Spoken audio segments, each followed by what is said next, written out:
Selamat pagi, perkenalkan nama saya Samuel Naik. Di sini saya akan membahas materi saya itu materi dari kelompok 5 tentang domain psikomotor ya. Jadi makalah ini membahas tentang pentingnya domain psikomotor dalam pendidikan dan penelitian, mengidentifikasi permasalahan dalam pengembangan keterampilan psikomotor serta memberikan solusi dan strategi untuk meningkatkannya. Domain ini berkaitan dengan keterampilan yang melibatkan koordinasi fisik, gerakan tubuh, dan kemampuan motorik yang berkembang melalui penelitian dan pengalaman ya. Yang berikut itu adalah pentingnya domain psikomotor ya. Jadi keterampilan pentingnya domain psikomotor ini ada 3, yaitu yang pertama keterampilan fisik, yang kedua itu proses pembelajaran, dan yang ketiga atau yang terakhir itu adalah kesehatan dan kebugaran. Jadi yang pertama itu keterampilan fisik. Keterampilan fisik itu mengembangkan pengembangan keterampilan motorik dan koordinasi tubuh, membantu individu melakukan aktivitas sehari-hari dengan lebih efisien. Jadi yang kedua itu proses pembelajaran. Proses pembelajaran ini adalah aktivitas psikomotor seperti praktik atau simulasi, dapat meningkatkan pemahaman dan retensi informasi ya. Jadi itu yang kedua. Sedangkan yang ketiga itu kesehatan dan kebugaran. Jadi kesehatan kebugaran itu adalah aktivitas fisik membantu menjaga kesehatan tubuh dan mengurangi risiko penyakit akibat gaya hidup pasif. Jadi yang berikut itu minimnya praktik dalam pendidikan. Di sini juga ada 3 bagian, yaitu fokus kognitif, yang kedua itu kurangnya kesempatan, yang ketiga itu porsi waktu. Jadi sistem pendidikan lebih melibatkan pada pemahaman teori dan halaman. Yang kedua itu siswa kurang memiliki kesempatan untuk mengembangkan keterampilan motorik melalui aktivitas langsung ya. Jadi yang ketiga atau yang terakhir itu porsi waktu. Kegiatan seperti olahraga, seni rupa, dan pelatihan teknis tidak, dan mendapatkan porsi waktu yang memadai ya. Dan salah satu catatan utama adalah minimnya porsi praktik dalam sistem pendidikan.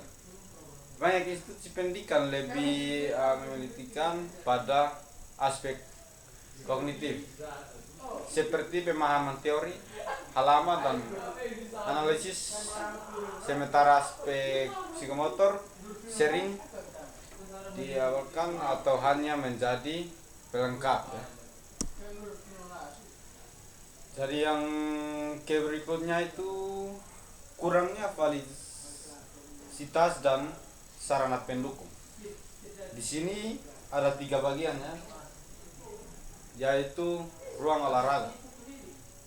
Yang pertama ya, sedangkan yang kedua alat latihan, dan ketiga teknologi pembelajaran. Jadi yang pertama ruang olahraga, tidak semua sekolah memiliki ruang olahraga yang memadai ya. Yang kedua itu alat latihan, kurangnya alat-alat latihan motorik seperti peralatan olahraga atau alat-alat praktik teknis ya. Dari ketiga atau yang terakhir adalah teknologi pembelajaran. Tidak adanya teknologi pembelajaran interaktif yang dapat mendukung atau mengembangkan psikomotor siswa.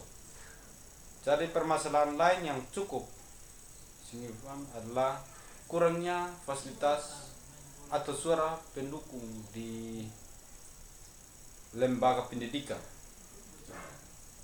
Tidak semua sekolah memiliki ruang olahraga yang memadai alat-alat latihan maupun teknologi pembelajaran interaktif. Jadi berikutnya adalah kurangnya penelitian bagi pendidik. Jadi fokus teoritis sebagian besar guru lebih fokus pada aspek teoris ya. Yang kedua itu kurangnya percaya diri. Beberapa pendidik mungkin merasa tidak percaya diri untuk membimbing siswa dalam kegiatan psikomotor dan pelatihan khusus.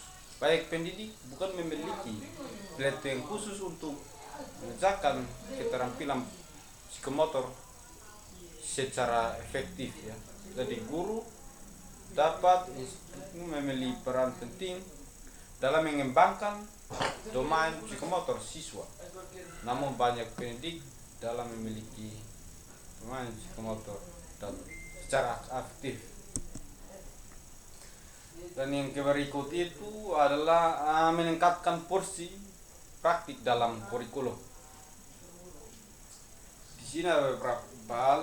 Yang pertama keseimbangan ya. Jadi pemerintah dan institusi pendidikan perlu menyeimbangkan antara teori dan praktik. Yang kedua itu kegiatan ekstrakurikuler, menambahkan mata pelajaran atau kegiatan ekstrakurikuler yang berfokus pada pengembangan keterampilan fisik. Yang ketiga itu laboratorium praktikum. Kurikulum dapat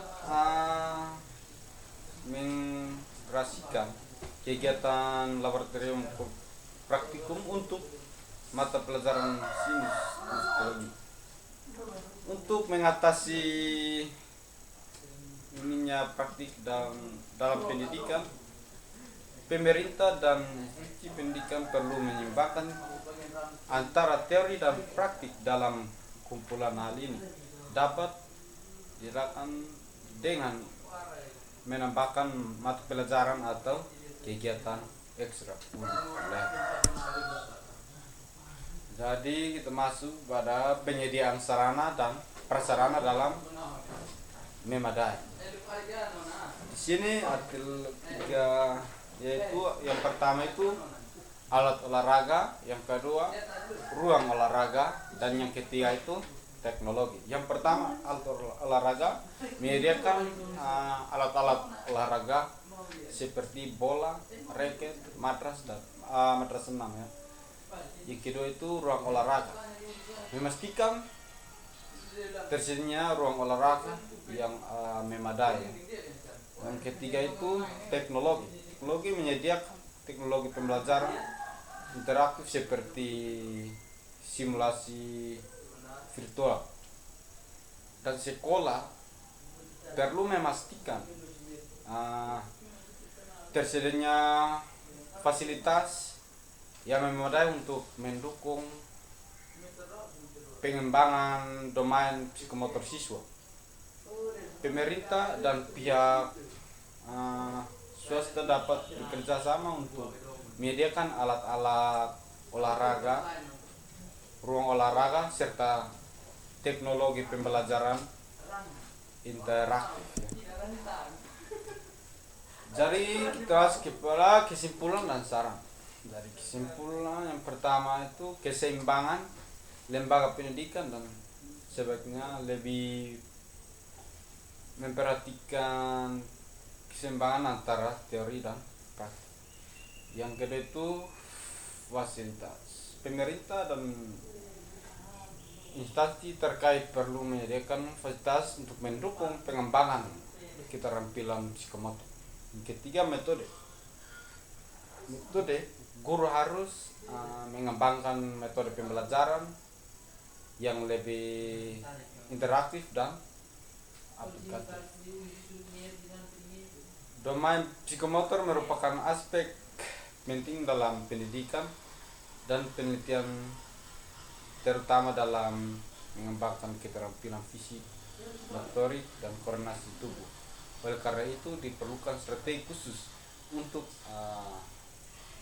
mengoptimalkan pengembangannya.